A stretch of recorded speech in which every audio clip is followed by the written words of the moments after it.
All right, settle in. Let's talk about something that really grinds all of our gears.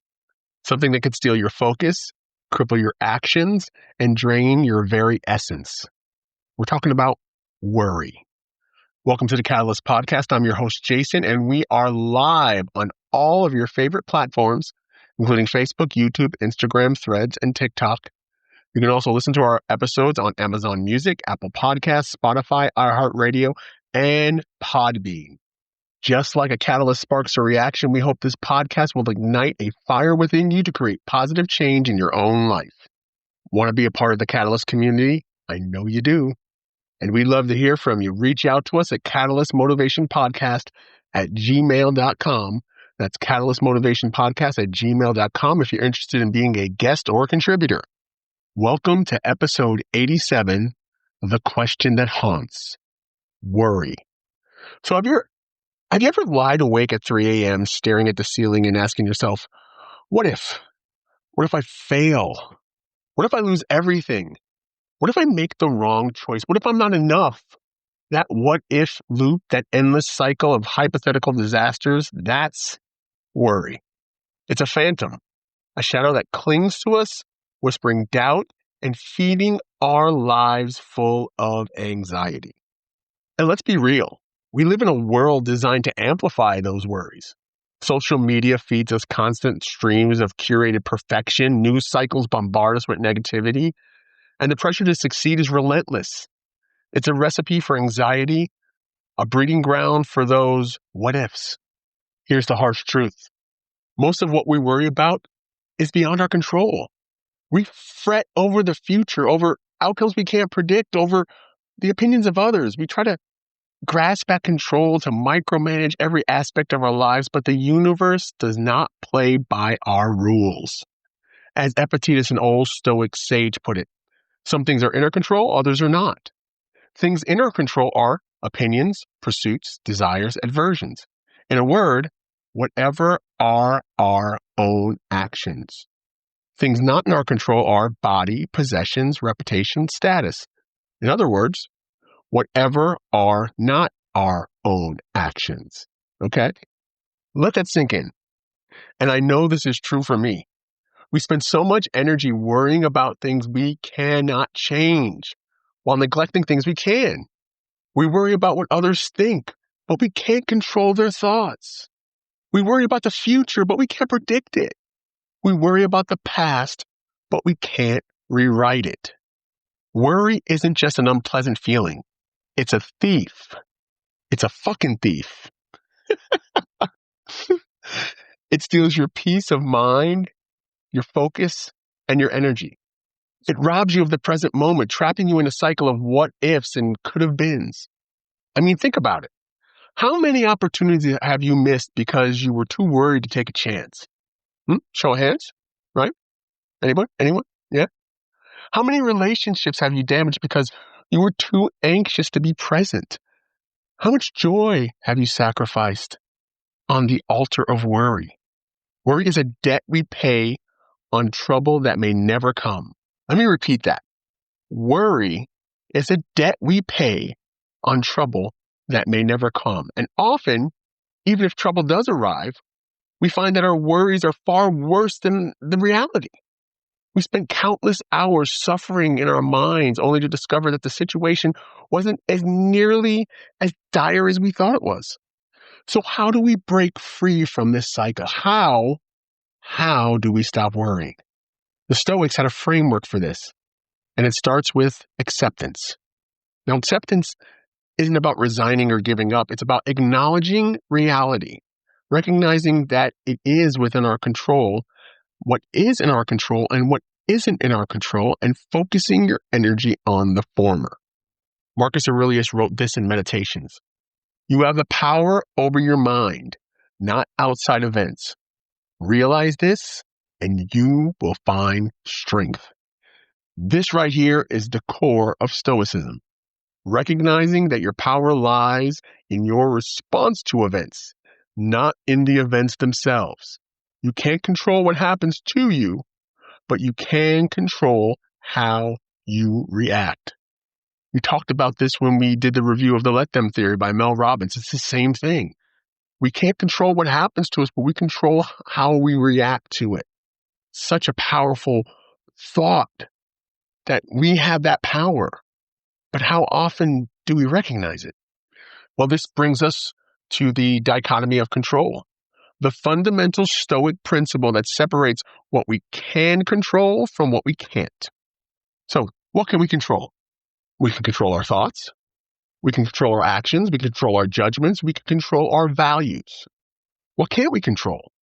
We can't control the weather, the economy, other people's opinions, the past, the future, the person who's driving slow in the fast lane, right? We can't do that. So when you find yourself behind that person who's driving 20 miles per hour in the fast lane, so when we find ourselves worrying, okay, ask yourself, is this within my control, right? And if the answer is no, let it go.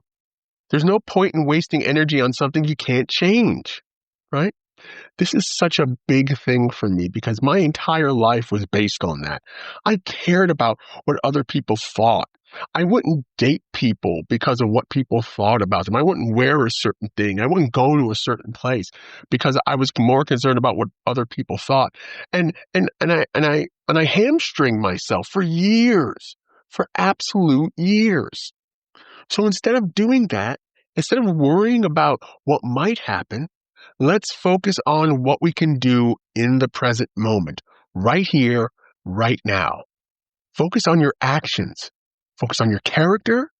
Focus on your values. Marcus Aurelius said, waste no more time arguing what a good man should be. Just be one. This is where your power lies. You can't control the outcome, but you can control your effort. You can't control the opinions of others, but you can control your own integrity.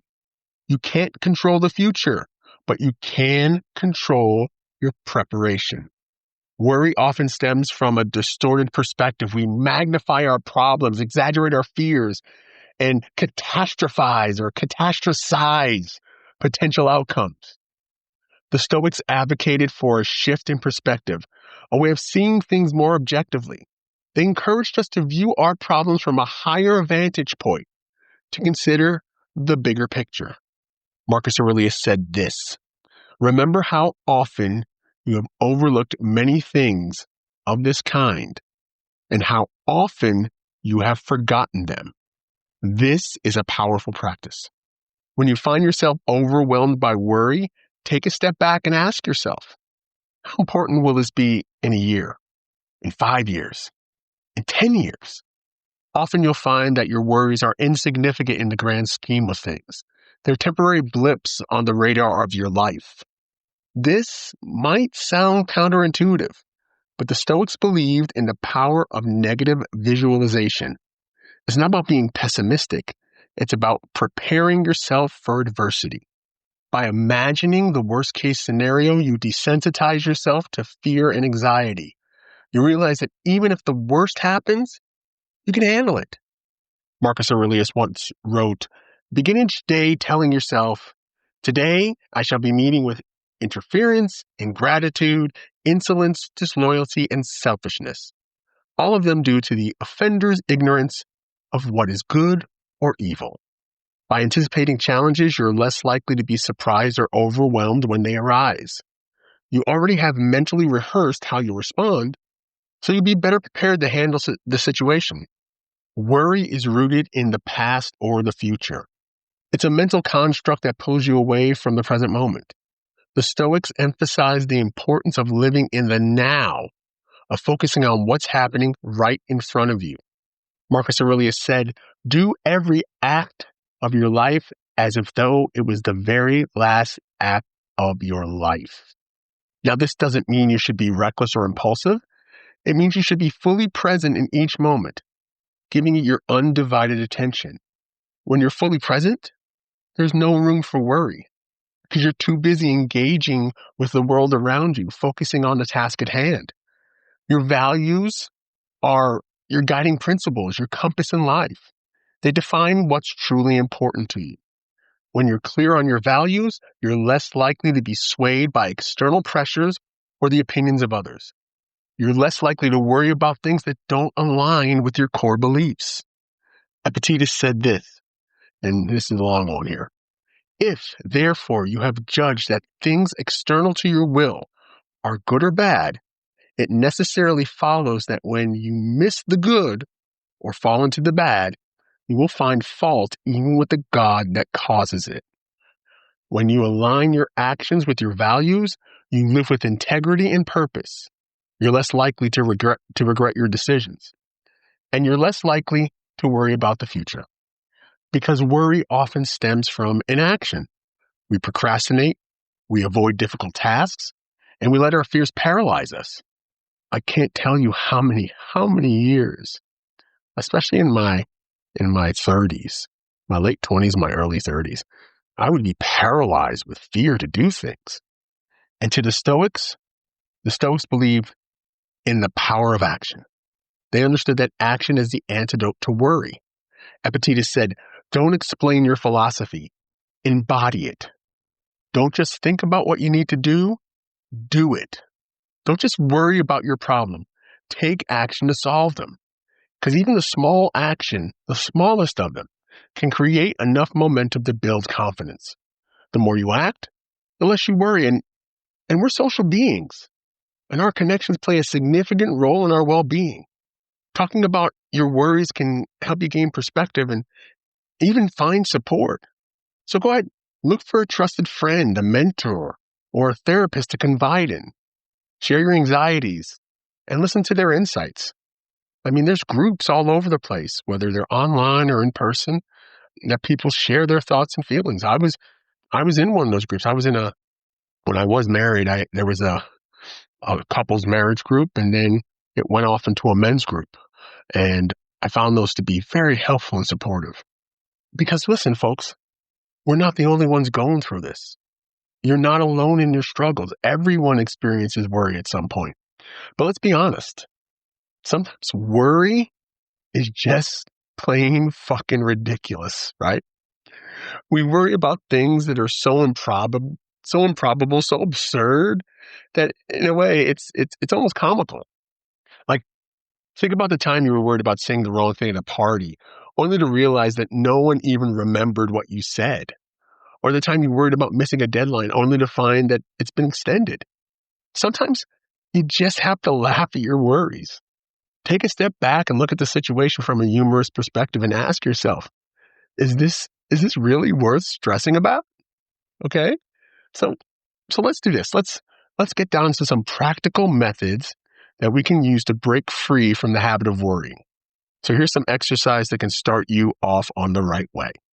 Okay, so the first one is the dichotomy of controlled journaling. Okay? You can use a notebook or the notes app on your phone, and we're going to do this. Whenever you feel worry coming on, you're going to jot down that specific concern. You're going to divide the page into two columns.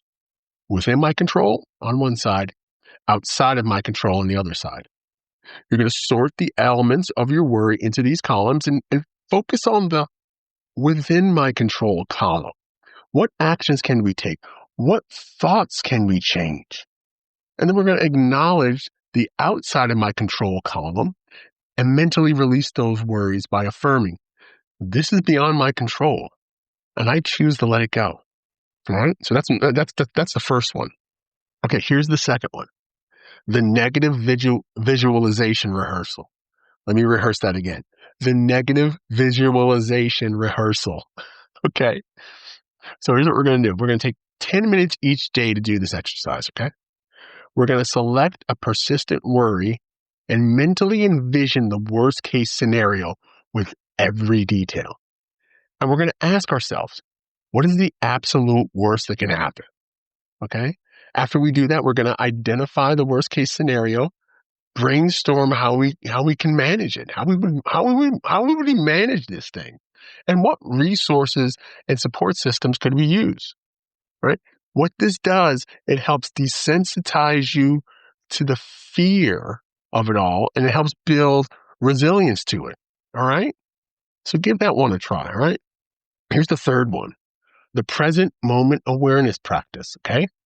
So we're going to engage in a simple activity such as something I like to do, washing dishes, or even taking a walk. And what you're going to do is you're going to focus all your attention on the present moment, engaging all your senses. What do you see? What do you hear? What do you smell? What do you feel? If your mind strays to worry, gently redirect it to the present moment. And practice this throughout the day so you can cultivate mindfulness and minimize your worry. Do this all the time in my walks. All my walks, it's always about the present moment. I focus on the steps I'm taking, my breath, just be in the moment. Give it a try. I hope it'll work for you. All right, let's see. We got another one here. How about this one? The value alignment check-in. So we're going to identify our core values such as integrity, honesty, courage, or compassion. And we're going to reflect on recent actions and decisions to see if they align with our values. If we haven't, then we're going to make a conscious effort to realign those actions with our values and live in accordance with our values, because that brings us peace and purpose and reduces worry. All right. I think I have a few more. Yeah, I got two more here. How about an action-oriented task breakdown? Okay. We're going to identify a worrisome task, and we're going to break it down to smaller, manageable steps by focusing on completing one small step at a time and celebrating each small victory. We're going to take action, and when we do, it creates momentum and it wipes away the feelings of being overwhelmed. I was going to say diminish, but wipes away sounded better. Okay. Finally, a perspective shift question, right? Perspective shifts questioning. Here we go. When worry arises, ask yourself, is this worrying based on fact or assumption? What's the probability of this actually happening? Okay. What's the worst case scenario and how will we handle it? How important will this be in 5 years, 10 years, 20 years? Right? Is it within our control? And what's the one thing I can do right now to improve this situation? Answering these questions can offer perspective and lessen the intensity of your worry. All right? Now, these exercises are designed to help you gain control over your worries and focus on actionable steps, fostering a sense of peace and reducing your anxiety. Okay, to wrap it up, worry is a natural human experience, but it doesn't have to control your life. By embracing the Stoic principles of acceptance, focusing on what you control, shifting your perspective, and taking action, you can break free from the cycle of anxiety. And I'm anxious about saying anxiety. As you can see, anxiety. Yeah, see, there it is.